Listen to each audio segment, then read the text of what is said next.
Apache Cassandra is an open source, NoSQL distributed database. This beginner's course has 4 modules. The first 3 modules cover the basics of Apache Cassandra data modeling. The final module covers practical applications of Cassandra. If you want a broad overview of NoSQL databases, you can check out the previous NoSQL database course on our channel. This module will cover the basics of Apache Cassandra data modeling.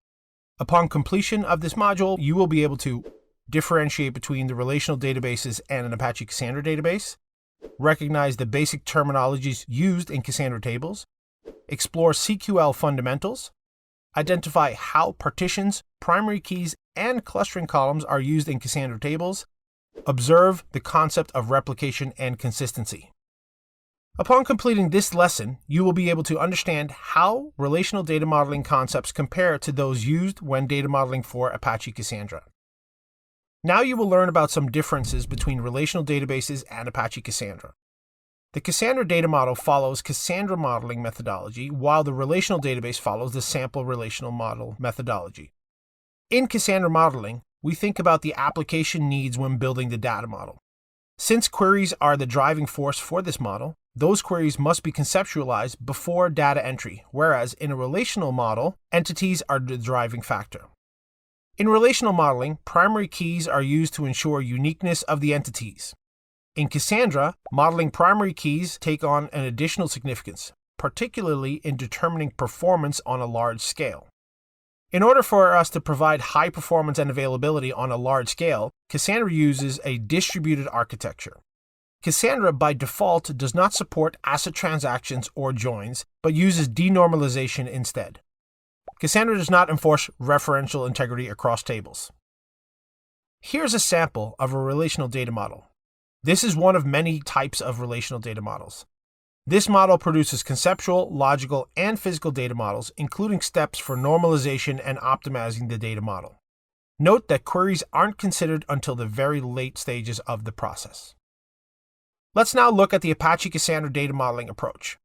Here, we still have conceptual, logical, and physical data models, but the application workflow and inquiries are considered earlier in the process.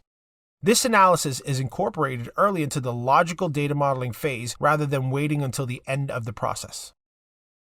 Let's look at the difference between the modeling approaches. In the relational approach, we first think about the type of data, create a data model based on the data, and then think about our application last. The developer can then make queries to retrieve this information. In the approach followed by Cassandra, the process is reversed. Here, the application of the data must be decided upfront. In other words, what queries are going to be performed. That will dictate how your logical model will take shape. Once your queries and data model are complete, you can load the data into your tables. Relational databases are ACID compliant by default. ACID is used to describe the transactional behavior in a relational database and stands for atomicity, consistency, isolation, and durability. Atomicity refers to the integrity of the database transaction. Either all the statements in a transaction will succeed or none of them will. Consistency means that the data within a database should comply with certain rules. Transactions cannot leave the database in an inconsistent state. The new database state must satisfy integrity constraints. Isolation refers to the ability to process multiple transactions at the same time without interference. Durability refers to the ability of a completed transaction persisting even after a subsequent failure. Apache Cassandra does not support ACID properties like most relational databases. In database management, both commit and rollback can easily be achieved using transaction logging when a single server is involved. But when the data is spread across servers in distributed databases like Cassandra, the situation becomes tricky. The locking and coordination required to ensure these two-phase semantics of ACID can cause severe performance penalties. However, Cassandra does provide atomicity, isolation, and durability when performing read and write commands on a single row. Additionally, it also provides something called tunable consistency, which can be adjusted depending upon the number of nodes which have to agree to execute a particular read or write command. To understand tunable consistency, let's look at the CAP theorem first. Given by Eric Brewer, this theorem talks about the trade-offs in implementing a distributed database. All distributed databases are primarily tolerant to partitions, hence the choice is really between consistency and availability. Cassandra by default is an AP system, which means it chooses availability and partition tolerance while sacrificing consistency. However, it does provide the option to make the system more consistent by sacrificing availability. This is referred to as tunable consistency, wherein the consistency of the database can be adjusted or tuned by adjusting the number of nodes which have to return a read or write request. Cassandra primarily operates under the AP model because all data eventually becomes consistent. One more point of difference between Cassandra and relational databases is the support of joins.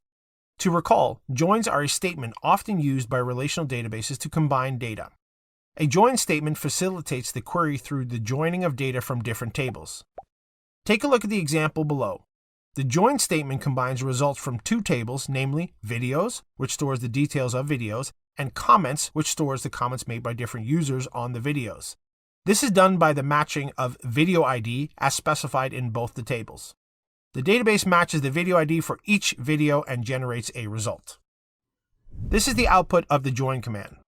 The select statement in the given transaction selects the column specified from the output of the join command, and the where statement is the filtering criteria. Therefore, the output of this transaction only provides the comments of the video titled Interstellar. The basic requirement for a join command to work is that the results from two combined tables should be stored at one location. However, in distributed databases, the different partitions of data are stored on different nodes. Hence, joins would have a negative impact on the latency as the scale of the databases increases and the random distributions become more prevalent.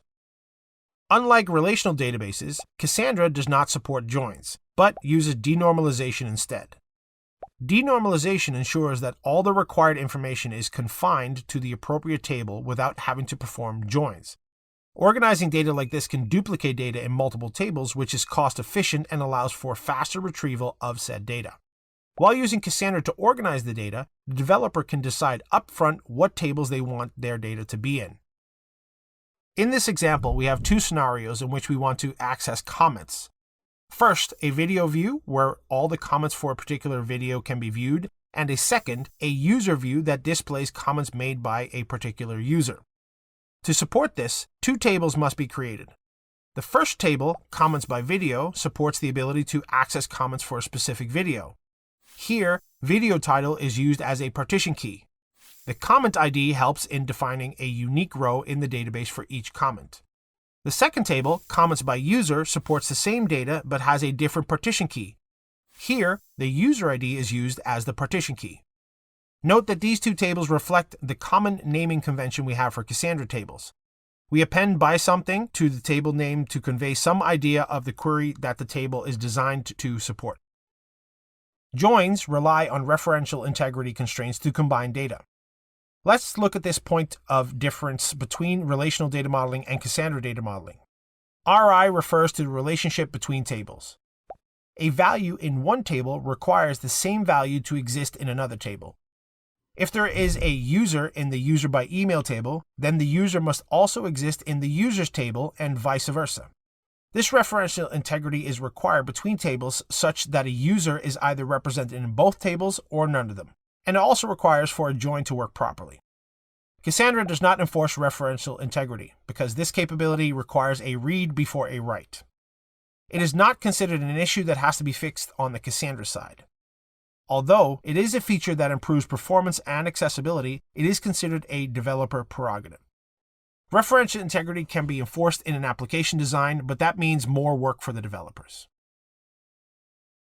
Upon completing this topic, you will be able to differentiate between the terminologies used in Apache Cassandra tables, understand the different data types available in Cassandra. Cassandra uses database terms that have specific connotations in the context of data modeling. The key terms are data model, key space, table, and partition. A data model is an abstract model for organizing elements of the data. Data models vary depending on the type, capability, and purpose of the database. The type of the data model depends on the capability of the database. For Cassandra, The data model is based on the queries that you may want to perform. A key space is the outermost logical container of tables. It stores tables and replication data. In other words, it's a container for replication. A table is a combination of rows and columns. The tables are contained within the key space. As a columnar database, Cassandra stores data based on partitions. Partition is a row or rows of data that are stored on a node in the data table based on the partitioning strategy. Each row in the partition consists of key and value pairs. Cassandra stores and retrieves data based on partitions. A partition is a terminology where you can make or break the data model. A primary key is the most important part of the data model. It does two things. First, it guarantees the uniqueness of the data, and second, it defines the placement of the record in the cluster. This allows for easy access to the data in the model. A partition key is the first part of the primary key. It determines where in the cluster your data will be stored, on which node it will be stored. A partition key is the left-hand column in the graphic indicating 1, 2, or 3 respectively. Inside each partition there are rows and columns. Columns are stored locally and referred to as cells in the table. A row is contained inside a partition. There can be more rows and they are stored together on a partition. Clustering columns define the order of data within a given partition. The default sorting is in the ascending order. Upon completing this lesson, you will be able to explore the basic SQL concepts within an Apache Cassandra database. Cassandra Query Language, or CQL, is a NoSQL language, also known as Not Only SQL. Let's learn about some basic CQL concepts, including building blocks, such as key spaces, tables, and the primary keys, as well as basic CQL commands such as select, truncate, alter table, and source. The key space is a top-level container in Apache Cassandra to organize a related set of tables. It is very similar to a relational database's schema. Cassandra keyspace defines replication settings that describe how many copies of a given piece of data are being stored within a cluster. Once you've created a keyspace in CQL-SH, you may want to select the keyspace that will be used for your subsequent command. You can enter a use command followed by the name of the keyspace. If you do not select a keyspace with the use command, you'll have to include the name of the keyspace whenever you reference the name of a table. This helps Cassandra interpret your request. Let's take a quick look at the syntax for creating a table. The code here shows the statements for creating two different tables. Remember, the keyspaces contain tables and tables contain our data. Note that every Cassandra table has a primary key. Inside each keyspace is a table. The primary key clause is a unique identification for each row within the table. Cassandra's primary keys uniquely identify rows of data. In this example, we see a UUID used as a partition key to uniquely identify each user in our users table. However, a partition key alone is not enough to ensure uniqueness of a row. It is the primary key clause as a whole that determines uniqueness of a row within a partition. The CQL select command is used to read data from Cassandra tables. Selecting all the rows of the table using an asterisk notation causes Cassandra to perform a full table scan. This could be very expensive on a table with a large number of rows. Instead, use the limit keyword to get a subset of the rows. Cassandra also supports a paging mechanism which indicates specific columns we desire to read by name or uses the asterisk to indicate all columns. Cassandra also supports a couple of built-in aggregation functions such as the count function. For counts on larger tables, you may want to consider using the Spark part of disk analytics. Another command you'll find useful is the truncate command. This command causes all rows to be deleted from a table while leaving the schema in place. This command should obviously be used with care as the data is removed from persistent storage and you would have to restore it from a backup to retrieve it. Truncate sends a JMX command to all nodes to delete SS tables that hold the data. If any of these nodes are down, the command will fail. While working with Cassandra, you'll most likely encounter situations when you'll need to make changes to your table. This is where the alter table command comes into play. You can change the data type of a column, add columns, drop columns, rename columns, and change table properties, but you cannot change the columns in a primary key clause. Here's an example code for adding and dropping columns from a table. The last command is the source command, which allows you to execute a set of SQL statements from a file. To execute a source command, you'll want to put the file name in single quotes. CQLSH will output the results of each command sequentially as it executes. Upon completing this topic, you will be able to learn about the basic concepts of partitions, table partitions, partition ordering, partition distribution, and partition storage. To truly understand data modeling, you must master partitioning concepts. Partitions give you an indication of where your data is in your data model as well as in the cluster. We will go through some of these concepts in depth: partitions, partition keys, composite partition keys, and clustering columns. Here are two commands that can be executed on a relational database as well as on Apache Cassandra. In a relational world, these queries should work on a video table because of joins.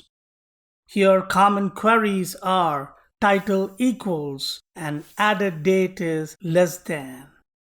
If you run this in a Cassandra database, the output appears as an invalid request. This is because the partition key is absent from the equality clause of the search expression. These commands fail because joins are not supported. You've already seen the structure of the storage engine in Lesson 2. This diagram demonstrates how the data is translated from the storage engine into a SQL table. When used programmatically, that is, when we select data from the table, we see it in rows and columns, just like we use in our application. Determination of the partition key is a critical step. If you look at this diagram closely, we have the primary key as the ID. There is just one column in the primary key. The partition key is always the first value in the primary key. This module will cover the basics of a Cassandra data model. Upon completion of this module, you will be able to explore the concept of denormalization and investigate collection counters and user-defined data types. Upon completing this topic, you will be able to explain how joins are used in relational data modeling, relay the concept of denormalization used by Cassandra. You have already learned that a relational data model supports joins and Apache Cassandra supports denormalized tables. Here you see 3 tables named videos, users, and comments. Each table has unique information in it. This is a typical relational example. We're going to make all these work together by running a join query to see how they can be used in relation to each other. Join query joins 2 tables to work as one. Let's assume that you want to find some comments for a particular movie. The first table, titled Videos, stores details of videos, and the second table, Comment, stores comments made by users on all the videos. We need to find a particular entry which has all the data collected from both the tables. Let's say we are searching for a comment from the videos table. How do we access the comment from the comment table if we just have the video with us? This is possible using the join query. They are often used by relational databases to organize data. The two tables shown previously are joined, and this is how the output looks like. The tables are merged with the help of the video ID specified in both the tables. That is how relational databases work. In the code, the title is Interstellar. The select statement in the given transaction selects the column specified from the output of the join command, and the where statement specifies which values to select from the specified column.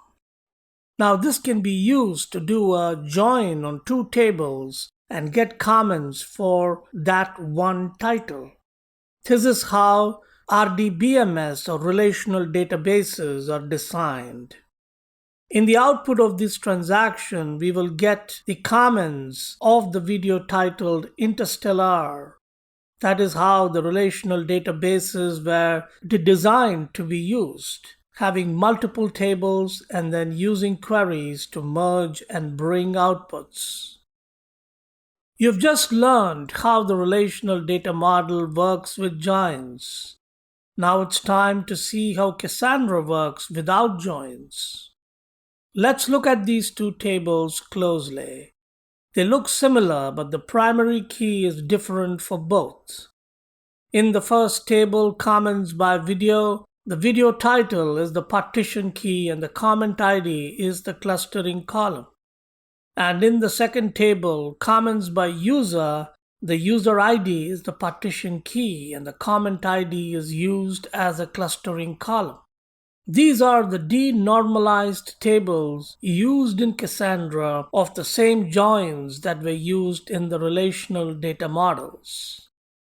Upon completing this topic, you will be able to learn how collection columns and collection types are considered, understand how to create and use UDTs, learn about counters. You will now learn about some additional data types supported by Apache Cassandra for efficiency. These data types are collections, counters, and user-defined data types or UDTs.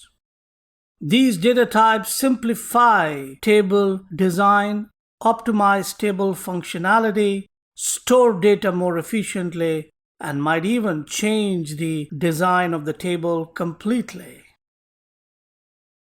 Now you're going to learn about collections. Cassandra provides collection types to group and store data together in a single column. Take, for example, a relational database or a Cassandra database to understand this concept. Consider that in a relational database, you have to group multiple email addresses of a user, meaning there will be a many-to-one joint relationship between a user table and an email table. But Cassandra avoids joins between two tables by storing the user's email addresses in a collection column in the user table. Each collection specifies the data type of the data held. The collection data structure allows you to store multiple values in each cell while retaining the value. All collections are multi-valued columns. The maximum number of elements in a collection is 64,000, which in practice can be dozens or even hundreds. Collections are designed to store a small amount of data. The maximum size of an element is 64 KB, which in practice is much smaller than the number of elements in collection. They are also retrieved in their entirety. A collection column cannot be part of a primary key, a partition key, or clustering columns. You cannot nest a collection inside of another collection. If you want to nest a collection inside another, then you have to use the keyword frozen. More on this later.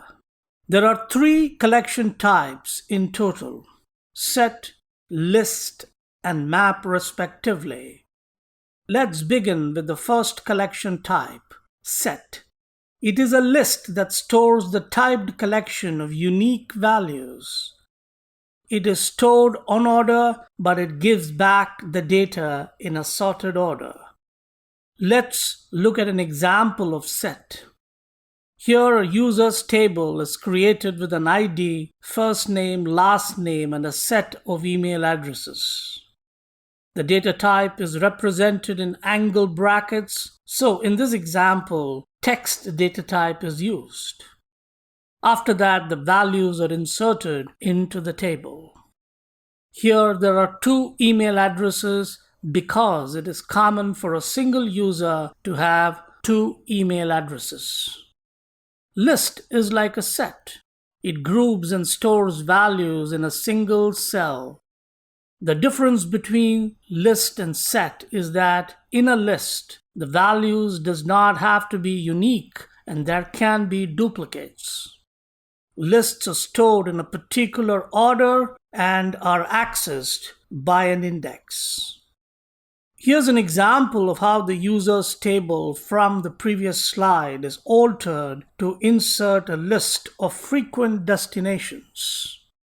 First, the table is added to list of text data types. Then the user Cas123 is updated and Berlin, London, and Paris are added to the list. List uses the set command to enter the values for the respective collection type. Map is the last of our collection types. It allows us to enter values which are in relationship with one another in a key value format. Map is ordered by unique keys. Both the key and the value have a designated data type. Map uses the set command to enter the values for the map collection type. Let's look at an example here. Here the table users have again been altered with a map called to-do with the data types of timestamp and text. Then the user Cas123 is updated and a map to-do list was added. The to-do list is a set of dates and to-do items. In this case, the user Cas123 is going to create a database on January 1st, load and test the database the next day, and then a month after move the database to production. Here's another collection type, frozen. If you want to nest collections inside other collections, you will have to use the frozen keyword. Without using frozen, you cannot nest a collection inside another collection. Frozen allows us to serialize multiple components into a single value. Essentially, frozen will turn that value into a blob.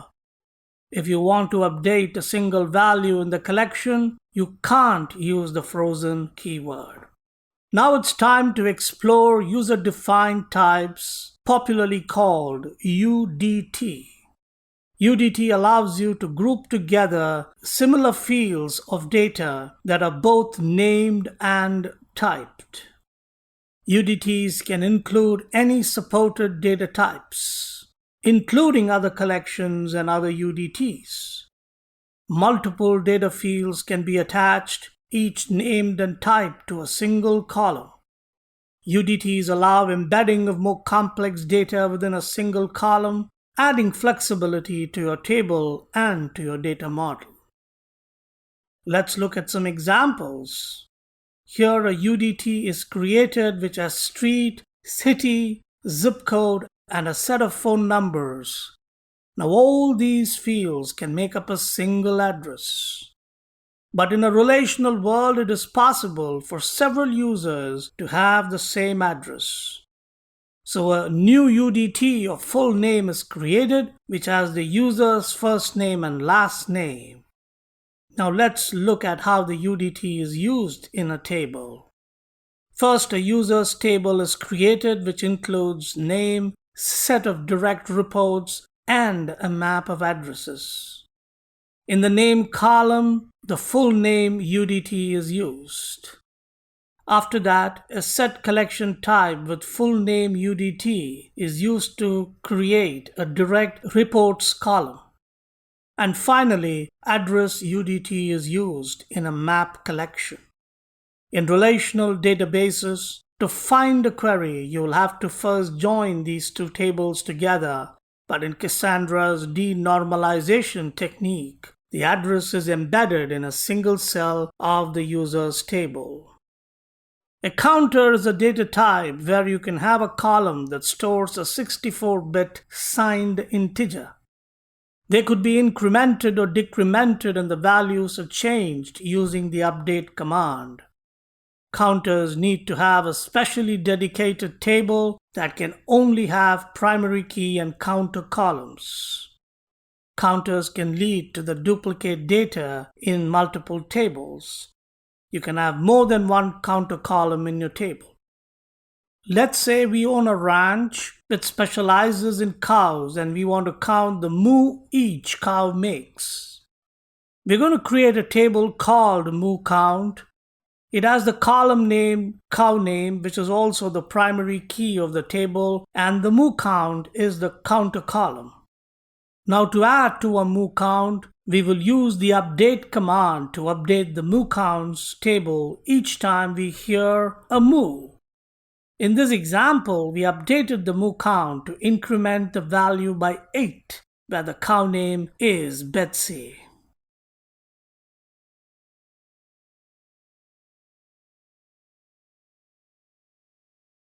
Upon completion of this module, you will be able to learn about the different models in the DataStax modeling methodology. Upon completing this topic, you will be able to understand the purpose of conceptual data model and learn about the cardinality attribute keys, ER model, and relationship keys. Let's begin with the conceptual data model. It is responsible for determining the attributes of all the objects in your domain and analyzing how they are related. A conceptual model defines what a model should contain. For example, users, comments, videos, ratings, etc. The purpose of a conceptual data model is to identify what type of data is contained in the model itself. From here, you can extrapolate the essential objects and constraints that the data types would additionally require. It is important that you capture all different views of your model while conceptualizing your data model.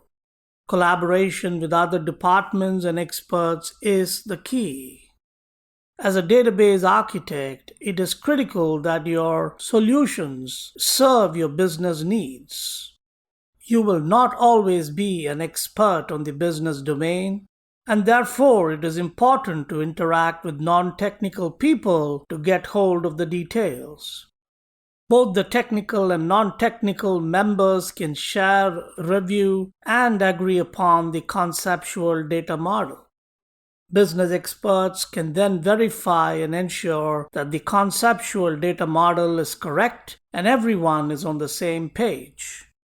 Collaboration between different technical roles is also immensely critical. Apache Cassandra requires database administrators and developers to work closely with each other. The conceptual model is a way of bringing together the technical and non-technical people to the same table. The conceptual data model offers an abstract view of your domain. It is generally independent of technology, meaning that it does not specify what technology to use, for example, SQL or NoSQL. At this point, it is not specific to any database either.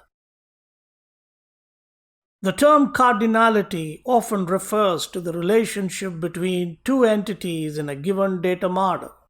Or in other words, how many instances of an entity are related to an instances of another entity. Cardinality tells how many times an entity can or must participate in a relationship. Other possibilities are 1 to n and 1 is to 1. Here, the relationship between the video entity and the actor entity is the character name in the video and the actors who played those characters. Here, M and N are the videos and actors respectively. The videos feature actors. Each video will have several actors, and each actor can participate in several videos. Attribute types are the fields that store properties about an entity or relationship. Attributes are fields where we wish to define our entity. For example, we may want to store the title and description of each video. Actors have names, which we can further break down into other attributes like first name and last name respectively. Key attributes uniquely identify an entity.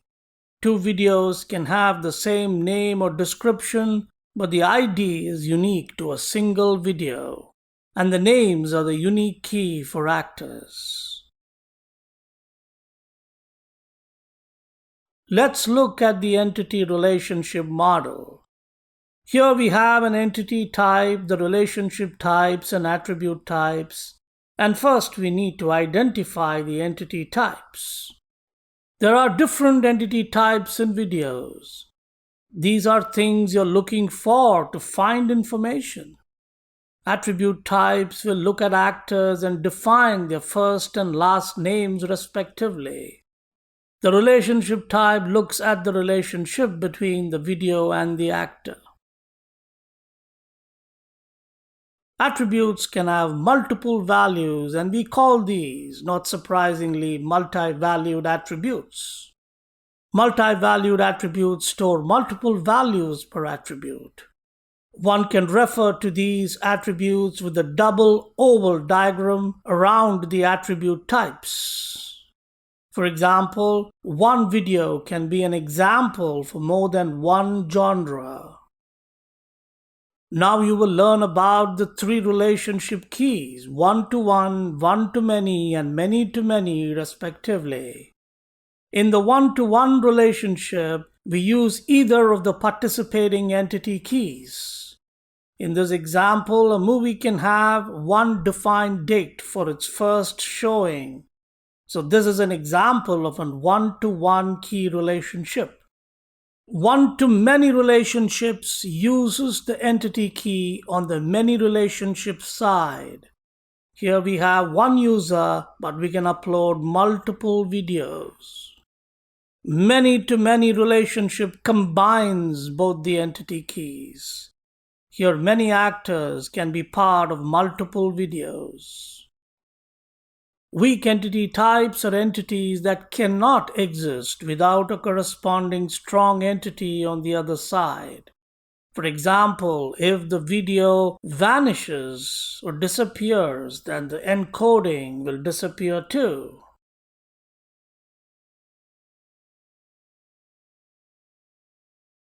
Upon completing this topic, you will be able to learn the concept of workflow and access patterns.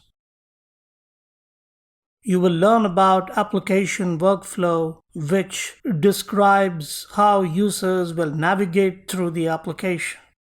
It also helps in determining which queries will perform against an Apache Cassandra database. Every application has a particular workflow. Access patterns help us to determine how the data is accessed. We also get to know what queries to run first. For example, when a user logs into a website, what are they going to click? What data are they going to use? What data are they going to read? How will a user go through a website application? The workflow and access patterns must be thought through before building the application. Think about how the application should work and how users should use it. For example, You may want one query to run when a user logs into the site. This query will perhaps find the user with a specified email address. Once the user is in the site, you may want to run the second query to show the latest videos uploaded to the site. You may want to run a third query to verify the user's login for them to access their account details is indeed working or not. A fourth query can be used to find videos uploaded by users with a known ID. A fifth query can help you find a video with a specified video ID. These are just examples of popular queries one can build into an application. Upon completing this topic, you will be able to understand the mapping rules, explore a modeling approach to see how mapping rules are applied, learn the concept of Chiboko diagrams, understand the logical and physical UDT diagrams, and learn about the 4 data modeling principles. At this point, we have covered conceptual data model and the application workflow. Next, we will look at how to make a logical data model. To do this, we have to map our conceptual model to a logical model. Now you will go through some basic rules for query-driven methodology. The mapping rules ensure that a logical data model is correct. Each query has a corresponding table. The tables are designed to allow queries to execute properly. The tables will return the data in the correct order. Here are the 5 mapping rules to guide a query-driven transition. Mapping Rule 1. Identify the entities and their relationships. Mapping Rule 2. Identify the equality search attributes. Mapping Rule 3. Identify the inequality search attributes. Mapping Rule 4. Identify the ordering attributes. And Mapping Rule 5. Identify the key attributes. Create a table schema from the conceptual data model for each query. Apply the mapping rules in order. For this schema, we are looking at videos by user upload. Therefore, Mapping Rule 1. Identify your entities and relationships. In this case, we have a table named videos uploaded by users. There is a relationship between 2 uploads, with users being one entity and the videos being the other. Mapping Rule 2. Identify your equality search attributes. In this case, clearly, equality is the user ID. Mapping Rule 3. Identify the inequality search attributes. In this case, it is the uploaded timestamp. Mapping Rule 4. Identify the ordering attribute. Mapping Rule 5. Identify the key attributes needed to guarantee uniqueness and minimality. Here, video ID guarantees uniqueness. We have the conceptual data model on the left and the access patterns on the right. It is important to remember that our application workflow had access patterns based on the queries which we wish to execute on our Apache Cassandra database. This is an important part of the application workflow. To get a logical data model, we combine the results of the conceptual data model and the access patterns. After combining them, some mapping rules and patterns are applied. This logical model is described using a Chiboko diagram, a diagram named after Artem Chiboko, who devised this method of mapping to a logical data model. Chiboko diagrams are graphical representations of Cassandra database schema design. They document the logical and physical data models respectively. You already know your entities, that is the video and the key attributes. At the bottom, query 1 is to find a video with a specified video ID. Now if you look at the Chiboko diagram, we can see that Q1 leads into a table which can satisfy this query. We will get into that in more detail, but first, we have to understand some of the terminologies used here. First and foremost, this diagram looks very similar to an application workflow. We have our queries which lead us into the tables. We have the table diagrams which are similar to the tables we have in our Cassandra database. We have the query list at the bottom right. As you know, queries are the king and the queen while designing the Cassandra data model. And lastly, we have our UDTs, which stand for user-defined data types. These are a lot like Cassandra tables but without a primary key, and these can be nested into other Cassandra tables. On a logical level, the Chiboko diagram shows the column names and properties. On a physical level, Chiboko shows the column data type. In order to move from the logical tables to the physical tables, we just need to add column data type followed by a bit of optimization if needed.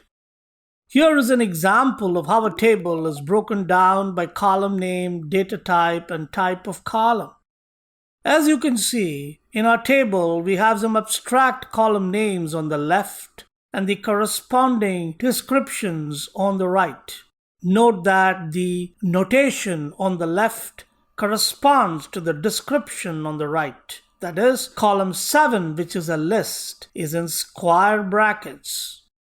Similarly, column 8, a set, is enclosed in curly brackets. Also, a map like column 9 is in angular brackets and so on.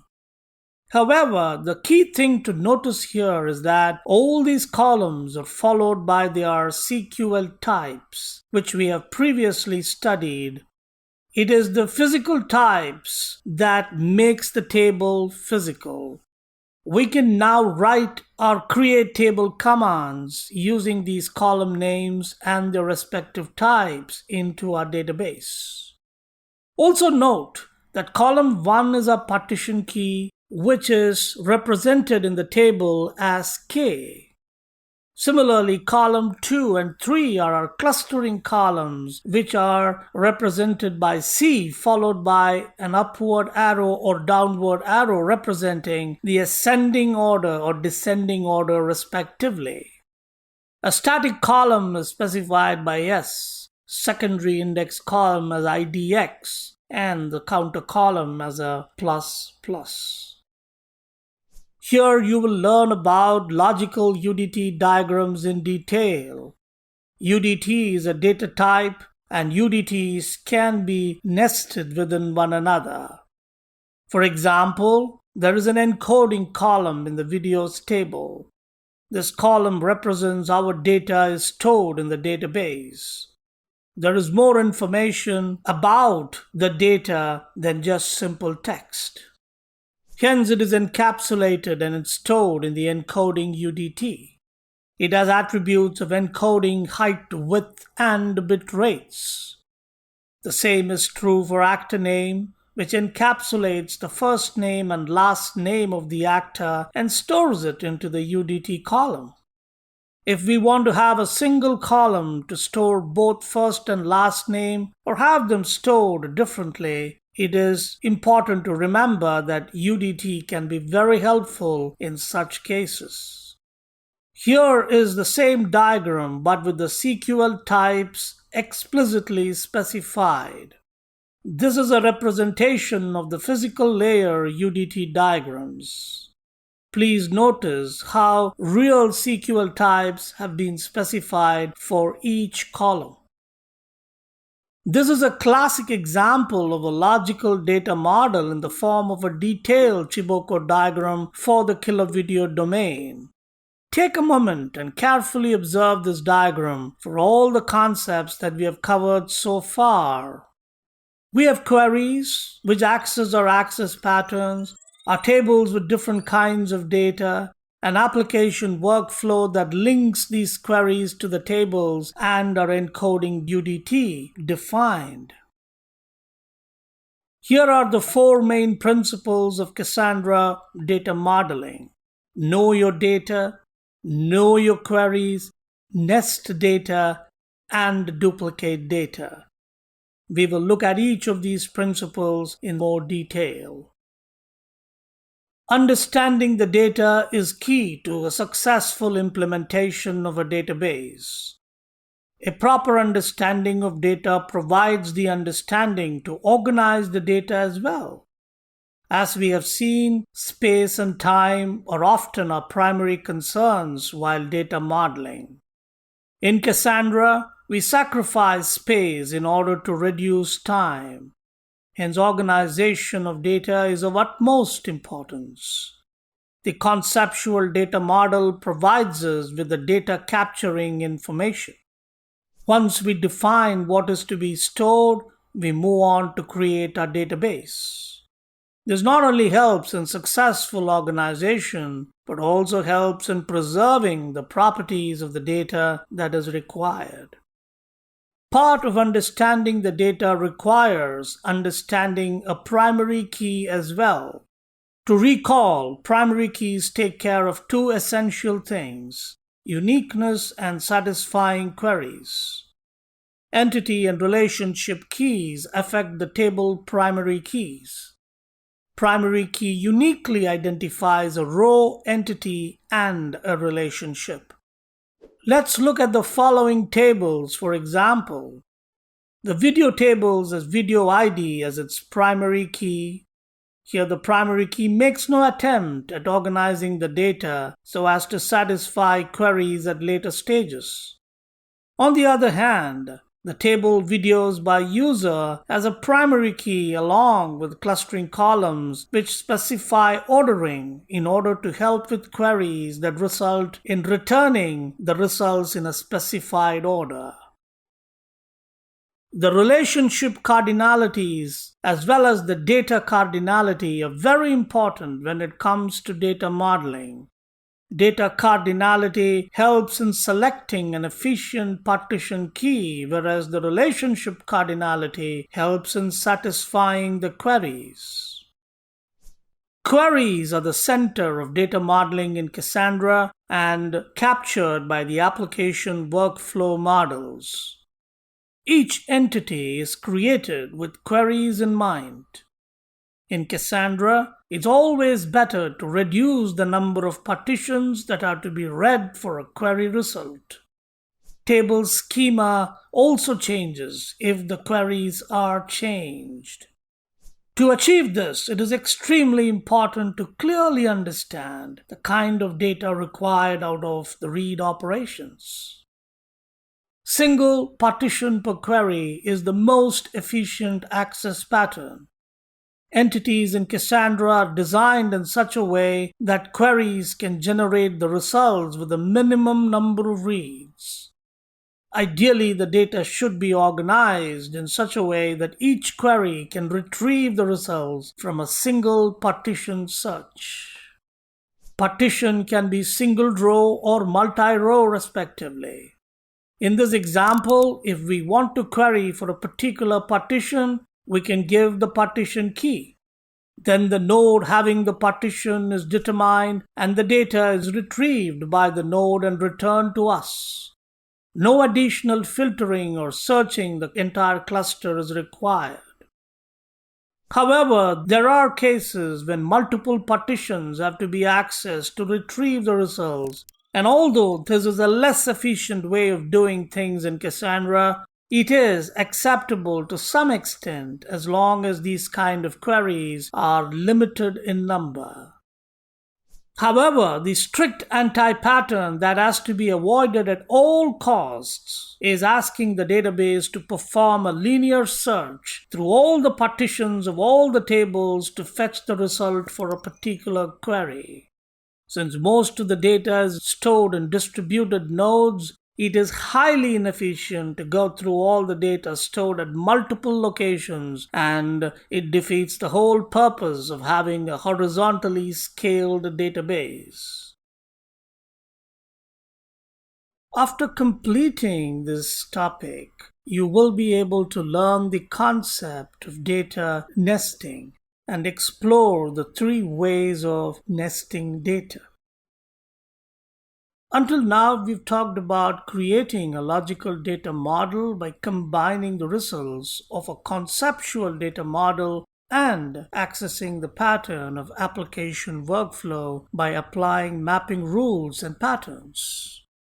Let's now create a logical data model containing tables for each query, capturing entities and relationships from the conceptual model. The working rule with Apache Cassandra is to group as much data as possible on disk. This grouping of data is referred to as nesting of data and is the main data modeling technique for a Cassandra data model. Nesting helps in organizing multiple data entities into a single partition, and it also helps support partition per query during data access. In Cassandra, queries are the king and the queen. Schemas are often driven through these application queries. There are 3 main ways of nesting data in Cassandra. These are clustering columns, collection columns, and user-defined type columns. Clustering columns are the primary data nesting mechanisms. Look at the actors by video table on the right. We apply a query to filter by video ID, but we nest the actors by their actor name and the character name using clustering columns. The partition key identifies the entity that other entities nest into, while the clustering columns identify the nested entities. When a table has multiple clustering columns, the data is stored in a nested sorted order. Multiple clustering columns implement multi-level nesting. In the given example, actors are identified by videos using clustering columns. UDTs are a secondary mechanism for nesting data. Usually, this occurs when there is a one-to-one relationship. You also have lists of maps or your choice of user-defined types within a single column. Working with UDTs is much easier than working with multiple collection columns. For example, we turn videos into a video type UDT with ID, title, description, and other parameters. Then we put all those videos in a collection column in the videos by user table. Table videos by user nests all videos as a collection in the videos column with the video underscore type. Partition per query and data nesting may result in data duplication. In relational data models, the tables are joined as we read the data. In Cassandra, however, instead of wasting time on reads, the data is taken and returned to the client application. For example, we have 3 tables that represent the videos object: videos by actor, videos by genre, and videos by tag.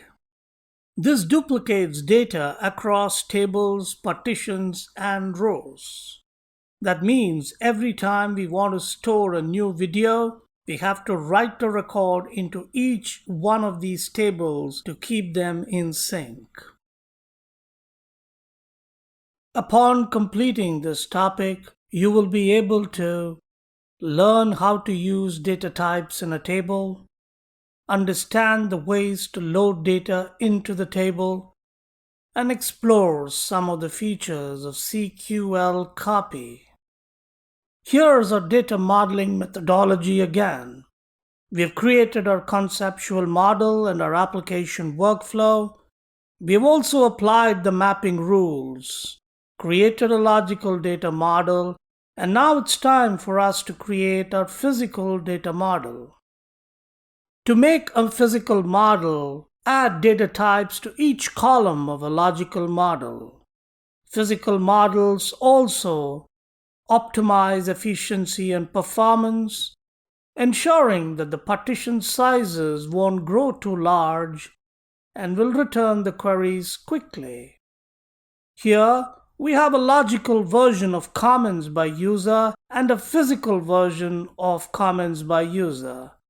As you can see, the physical version has CQL data types like user ID is UUID, posted timestamp is of timestamp data type, video ID is of time UUID data type, comment title and type is of text respectively, tags is a set of text, and lastly, preview thumbnails is defined as a map. Now we will use these data types in creating a table. We already saw how to use the data types in the table in theory. To better understand the physical data model, it's time to demonstrate it with an example. Creating a table could cause a lot of problems if the tables aren't configured correctly. The first challenge is creating a partition that is way too large. There are many other challenges that are related to optimization. Now we have data types which we have added in the previous topic. Now let's create a table using the CQL create table statement. In this example, we've created a table of comments by user. The field in the table are everything that we saw on the previous slide in the physical version of the table, where user ID is UUID, and the posted timestamp is a timestamp and all the other data types that we saw earlier. Once the table is created, the user may want to insert data into it. There can be two types of users, a new user and an existing user. If it's a new application, then users will use your site and insert the data for you. But if you're migrating from an existing database, then it may take a few ways to get the data into the table. First is the copy command, which can leverage CQL copy in CQL and has a value of inserting approximately 2 million values into the database. Second is the SS table loader, which is used when migrating from one cluster to another. And lastly, there is Spark for data loading, which has a lot of options but does not require a working knowledge of Spark.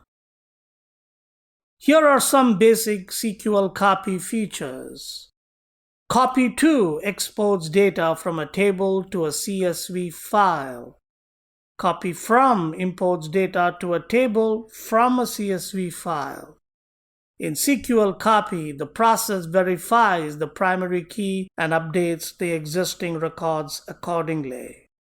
If the header is false, it specifies that the fields are imported in a deterministic order. When column names are specified in the table, then the fields are imported in that order.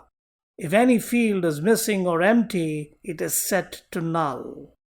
Source cannot have more fields than the target table, but surely can have less number of fields than the target table.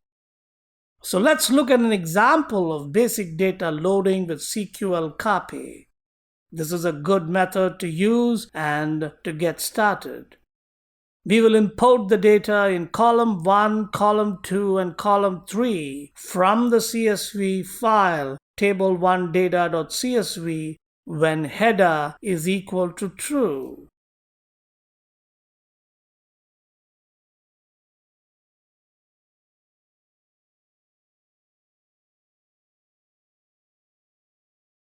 Welcome to Module 4, Cassandra Practical Application. We're going to help you start your own Cassandra as a Service DB on a cloud provider of your choice.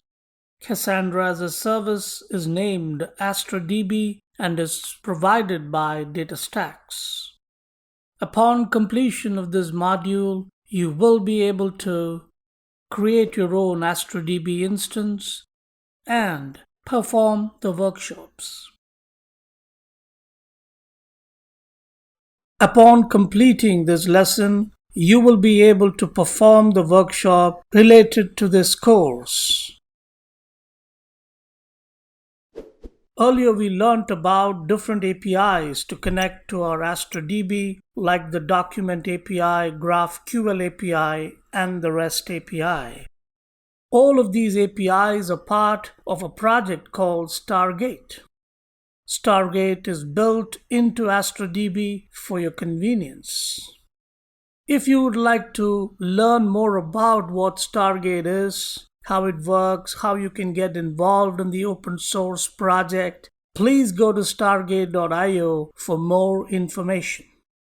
For an in-depth understanding of how it all works and how you can utilize Stargate to your advantage, view the workshop video on YouTube created by the DataStax developer advocates.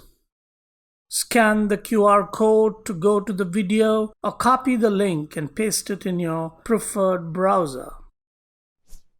Another option for your Astra DB is to build a to-do app using the REST API, Python, and Node.js respectively.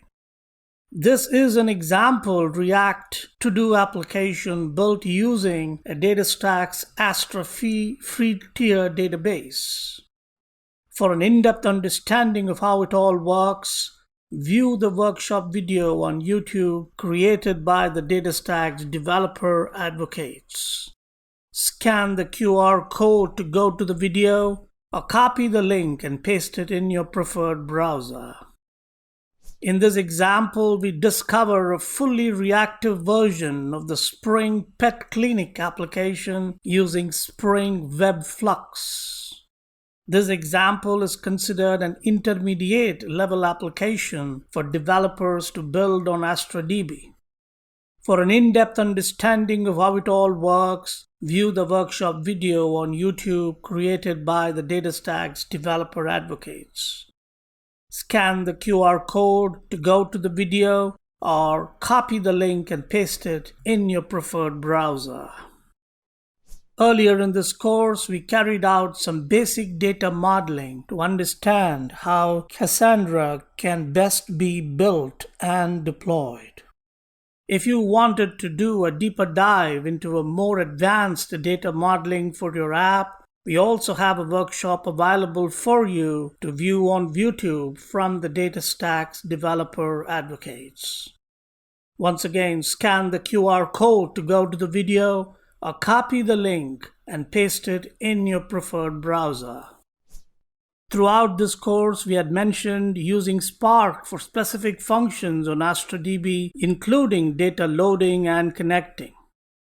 We also wanted to provide you with a workshop for you to view if you would like to get a more in-depth understanding of how it all works and how you can utilize Spark to your advantage on YouTube, again created by the developer advocates of DataStax. Scan the QR code to go to the video or feel free to copy the link and paste it in your preferred browser.